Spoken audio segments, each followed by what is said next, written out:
বিয়ের পর আদিত্য পূর্বাশার প্রথম জামাই ষষ্ঠী, কিন্তু যেটা আমি জানলাম এই বাড়িতে এসে, বিয়ের আগেও বহুবার এই বাড়িতে জামাই ষষ্ঠী খেতে এসেছিলেন আদিত্য। কতবার আসা হয়েছে গুনে গুনে বলবে? হ্যাঁ, আগের বার বলেছি 6 বার, গোনা হয়ে গেছে।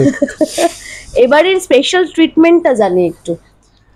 স্পেশাল ট্রিটমেন্ট এই যে সামনে ক্যামেরা একটুখানি প্যান করলেই দেখা যাবে যে এটা স্পেশাল ট্রিটমেন্ট, মানে যা যা রিচুয়ালস হওয়ার সেগুলো সমস্তটাই হয়েছে। তো এইটা এইবারে স্পেশাল। আমি বহু বছর পর, আমি একটু আগে বলছিলাম যে বহু বছর পর জামাই ষষ্ঠীর রিচুয়ালে আমি কাঁঠাল দেখতে পেলাম। কাকিমার রিচুয়ালে মানে যা যা থাকে তুমি সব কিছু মাথায় রেখে করেছো, কতটা হেল্প জামাই করেছে?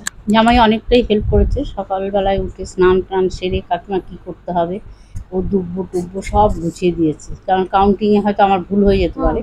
ও কাউন্টিং করে এত সুন্দর করে সাজিয়ে দিয়েছে আমার থালাটাকে।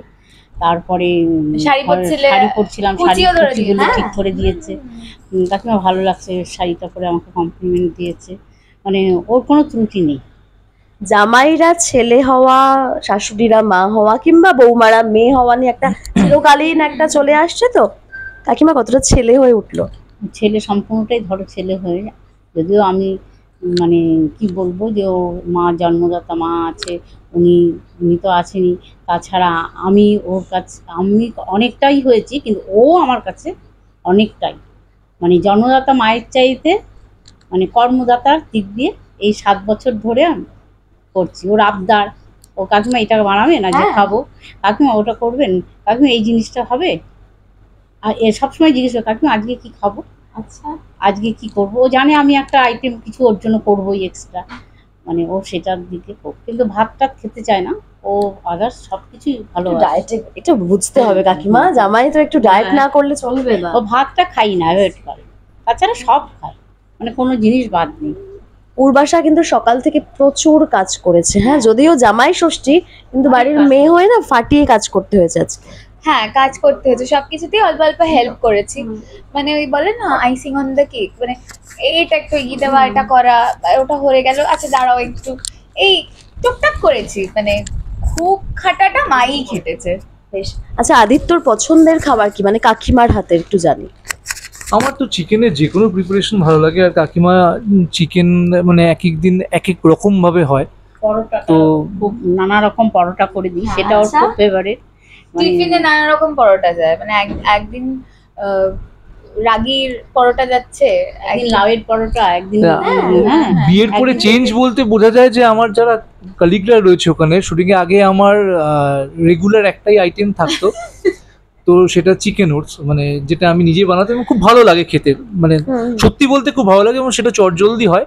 তো তারা বলে বাবা বিয়ের পর তো এটা চেঞ্জ, মানে নানা রকম খাবার আইটেম দেখতে পারে ওরা কি করে খায়, মানে ওই ঠান্ডা ওটস আর চিকেনটা ওটাকে মানে কি করে, আমরা তো ভাবতেও পারবো না, মানে সেদ্ধ ওটস, ওটাও ডায়েট না। এটাও বলুন খাওয়া নিয়ে কোনো ঝামেলা নেই, সেটা বলুন। কোনো খাওয়ার ঝামেলা নেই, যা দেবো তাই খাবে, কিন্তু খাওয়ারটা ওর খুব ভালো হতে হবে, সেটা মানে তেল ছাড়া, মানে সেটা খুব মানে হেলদি হতে হবে, তাহলে খুব স্বাভাবিক। তবে একটা জিনিস শুনছিলাম, তেলাপিয়া মাছ বলে নাকি যে কোনো মাছ খাইয়ে দেওয়া যায়।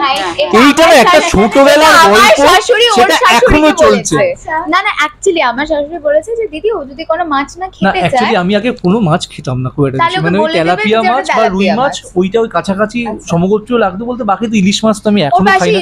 আমি ইলিশ মাছ বন্ধ সহ্য করতে পারি না, পাশে বসে খাওয়া যায় না, মানে আমরাও মানে কখনো এই জামাই ষষ্ঠীতে মানে আমি শুনলাম যে খরচ কম, জামাই ইলিশ আজকে আনছে। তো হ্যাঁ, জামাই আনছে, কারণ আমি আর মা চরম ভালোবাসি ইলিশ খেতে, সব বাঙালিরাই বাসে, এক্সেপশনালস। এবং উপহার আদান প্রদানের একটা ব্যাপার থেকেই যায়। কি উপহার শাশুড়ি মাকে দেওয়া হলো? আমি শুনছিলাম বেশ ভাবনা চিন্তা করে কেনা হয়েছে নাকি? আমি যেটা করেছি, কারণ কাকিমার প্রচুর শাড়ি রয়েছে, তো সালোয়ার এদিক ওদিক পরে ঘুরতে মানে বেরোনো আর কি সুন্দর, তো আমি কয়েকটা আমার পছন্দ অনুযায়ী সুন্দর কাকিমার ভালো লেগেছে, তো সেটা আমার কাছে বড় পাওনা। তো আমি কয়েকটা ফেব্রিক কিনে এনে দিয়েছি, সেগুলো কাকিমা চুড়িদার বানিয়েছেন, ওগুলো পরবেন। সকালবেলায় উঠেও একটা খুব ভালো ইয়ে করেছে, ও বাইরে গিয়ে দেখে আমার জন্য সারপ্রাইজ দিয়েছে, দারুণ দারুণ সব খাবার এনেছে, আমি যেসব পছন্দ করি সব কিছু এনেছে। তবে মায়ের ফেভারিট ক্রিম রোল, তারপর একটা টি টাইমের কেক হয়, ওগুলো মা খেতে খুব ভালোবাসে, তো ওগুলো লাড্ডু। সব নিয়ে এসেছে, লাড্ডু। তবে কাকিমা একটা কথা বলতেই হয়, আজকাল সময়ের অভাবে কিন্তু অনেকেই মানে জামাই ষষ্ঠীর এই রিচুয়ালটা আস্তে আস্তে হারিয়েই হয়তো যেতে বসেছে। আদিত্য সময় করে এসছে, এটাও কিন্তু একটা বড় হ্যাঁ, পাওনা। সেটা তো 100 বার, সেটা তো আমি 100 বারই বলবো। আদিত্যর অনেকই সবকিছুই ভালো, কোনো আমি খারাপ দেখি না। পুরো একদম 100% সেরা জামাই আমাদের। বেশ, জায়গা নেই। বিয়ের 7 মাস হলো, আরো অনেকগুলো বছর একসঙ্গে থাকো তোমরা। দর্শকদের কি বলবে যারা এত ভালোবাসা দেয় তোমাদের? তাদের উদ্দেশ্যে একটা কথাই বলবো, thank you for loving us, keep supporting us. টেলিভিশনের অনেক জুটিরা একসাথে জুটি বেঁধেছে, প্লিজ সবাইকে ভালোবাসুন, সবার জন্য গুড উইশেস করুন, খারাপ বলবেন না, কারণ আমরা at the end of the day আমরাও মানুষ, আমাদেরও ফ্যামিলি আছে। টলিউডে জুটি বাঁধা মানেই ভেঙে যাবে, একদমই নয়।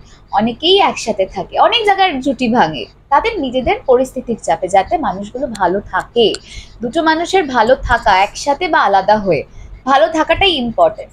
তো তাদের নিয়ে এরকম চর্চা প্লিজ করবেন না। আজকে জামাই ষষ্ঠীর দিনে আপনাদের সকলকে রিকোয়েস্ট করব, সবাইকে গুড উইশেস দিন, দেখবেন আপনাদের কাছে গুড উইশেস গুলো ডাবল হয়ে ফিরে আসবে। Exactly. সবাই খুব ভালো থাকুন, আর জামাই ষষ্ঠী খুব ভালো করে এনজয় করুন। সমস্ত জামাই খুব ভালো করে খাওয়া দাওয়া করুন, আর শাশুড়িকে মা বানিয়ে ফেলুন আদির মতো। আদিত্য খালি শুনে গেল, এত মিষ্টি সবটাই বলে গেল, সবই বলে দিল। এত মিষ্টি কথা বলে যে কেমন লাগছে আজকে, কমপ্লিমেন্ট খুব দিয়েছো? মিষ্টি লাগছে, প্রথমেই বলেছি।